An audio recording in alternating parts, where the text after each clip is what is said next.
Okay guys, no, nanonood tayo ng video po ng update sa ating Mahalima. So very big shout po kay Miss O, no. So itong video na papanood natin, itong Philip pinalalamove noon dahil wala masakyan. Philip pinalalamove noon or Philip naglalalamove. Hindi ka alam panoorin natin no. Okay, let's go. Philip pinalalamove noon dahil walang masakyan. Ngayon, nakabili na ng 2 sasakyan. Nagets ko na. Remember when Matthias, a Pinoy hip-hop artist, pinalalamove si Philip para makapunta sa bahay nila at doon na mag-2022 New Year celebration sa kanila? Yes, ipinost pa ni Philip ang screenshot sa naturang convo nila. Wala masyadong madata kasi wait booking. Lalamove sa delivery. Kinos ko lalamove. Sabi ko tayo papadala. G naman daw. Napakaangas. Okay, gets. Pinalalamove. So, pwede naman yan, like kausapin mo, no. Syempre, pero bawal kasi yun. Bawal yun. Hindi ko alam kung bawal yun, pero syempre, magdadagdag ka yata or what, no. Cute.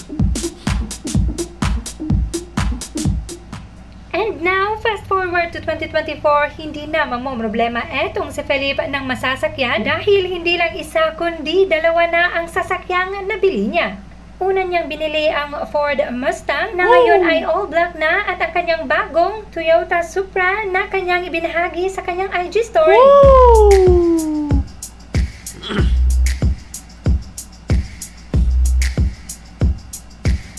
A well-deserved gift for himself being a hardworking SB19 member and Philip the soloist.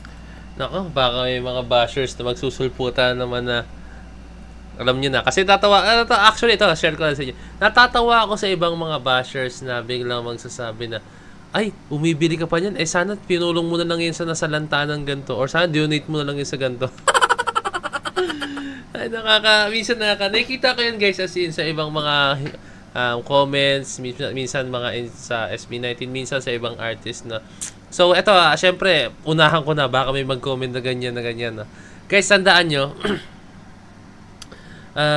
yung mga artists, mga performers, no, hindi po nila obligasyon na tumulong sa mga tao, no. Kumbaga, nasa kanila na po yan kung tutulong sila, ang kawang-gawa. Ang may trabaho po niyan, guys, is ating gobyerno po, no. Sila po yung mga nagtatrabaho sa higher up, sa mga government officials. Sila po may obligado na tumulong po talaga sa ating mga kababayan. Okay, sige. Walang masama tumulong kung may sobra ka. Pero, alam mo yun, mamaya kasi, sa kakatulong mo rin, na walang ka na pala, no, di ba? Yung pinaghihirapan mo yun, tapos itutulong mo, no? Walang masama doon, as in, walang masama doon. Pero, syempre, kailangan magtira ka sarili mo, no? And, alam ko naman, guys, ang ating Mahalima, tumutulong sila in their own way, no? Na hindi na kailangan ng camera, no? Tumutulong sila sa mga tao, no? Kahit di na tapatan ng camera, no? Yun lang, iunahan ko lang, no. Ulitin ko, hindi po obligasyon nila na tumulong. Pero syempre kawang gawa nila yan. Pero ang obligado po tumulong sa mga tao na yun, like sa mga kabayan natin na naghihirap, na nasalanta, or kung ano mang sakuna nangyari is yung ating gobyerno po, no. Yun po. So sila dapat ang kalampagin nyo, guys, pag halimbawang may mga ganong klaseng no. So sana maging tayo open-minded, di ba? Okay? SB19 Todo Banding dinner date after the bench billboards visit.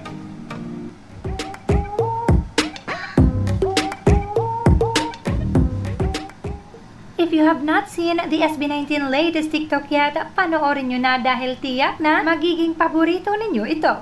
Napaka-refreshing at napaka-heartwarming na makita ang SB19 na mag-bonding hindi lang as a P-pop group kundi as brothers. And did you know na ang dinner date na ito ay nangyari matapos ang kanilang bench billboards visit? Yes, nagtodo banding nga ang ating Mahalima. Sobrang lapit lang sa amin yan, guys, yung billboard nila na bench. As in, sobrang lapit lang. Sa Guadalupe yan, Sobrang lapit sa. Dahil kung nakikita yan, tuwing dumadaan ako dun sa Guadalupe, ang laki talaga ng, grabe, bawat isang billboard to. So, hindi sila magkakasama sa isang billboard. Talagang, bawat, hiwa-hiwalay sila, isa-isa.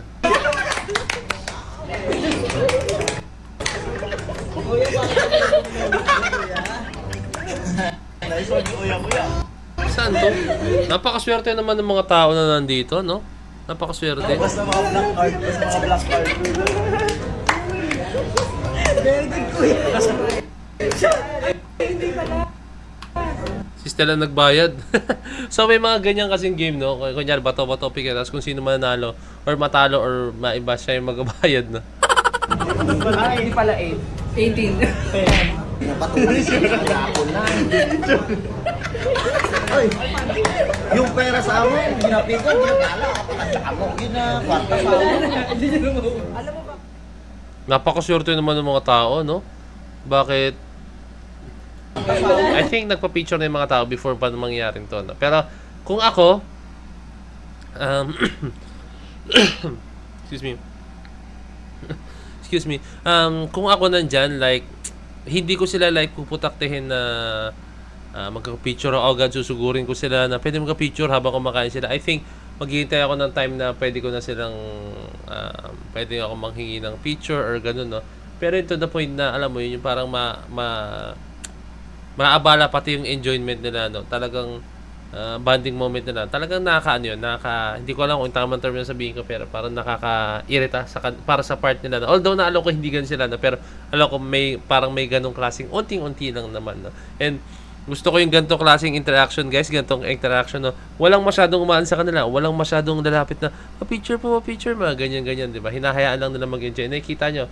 Sobrang nag-enjoy sila, no? Kasi, as an artist, ito po yung mga disadvantages ng mga artist, no? Siyempre, pag sobrang sikat ka na, just like SB19, no? Pag lalabas ka sa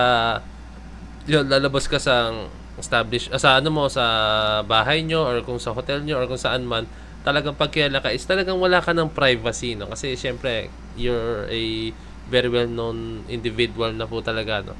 And minsan hinihiling din nila na meron silang privacy pagdating sa mga ganitong bagay, no? And nakikita naman natin na binibigay naman po ito ng mga fans, no? So, ayun, napaka-solid lang na eto, ang ganda tingnan na meron silang happy moments sa labas, no? Hindi lang ito na to the point na andun lang sila sa studio, nandun sila nagkukulitan kasi hindi nila kaya makipag sa labas kasi syempre dudumugin agad sila ng tao. Pero ito, kitang-kita nyo, na-enjoy nila yung moment, no? So, ang galing lang ng mga gantong klaseng moment, no? So, ayun. Sana sa iba dyan, guys, no, meron ba kayong picture together with Mahalima dun sa billboard, no? Ako, pinicturean ko yun that time, eh. Like, ganun ko lang siya, na-picturean ko siya, no? Yung billboard nila rin napakalaki, no? Hindi ko lang alam kung gano'n siya katagal, pero I think matagal yun pag nandun lang siya, no? Sa bench, no? Kasi, talagang bench na yun nandun, eh. Hindi nawawala yun, guys. Hindi nawawala yun. Talagang, parang, alam mo yun, parang binili na yata ng bench yung billboard na yun, eh. Or sa bench talaga yun, no? So, ang ganda ng ginawa ng bench doon. Napaka-solid, no? Like, every artist na model nila or endorser, talagang doon nila nilalagay, na napakagaling na marketing na. So ayun, guys, maraming salamat sa panood na yung video. So this is Point of View signing out. Peace. Let's G.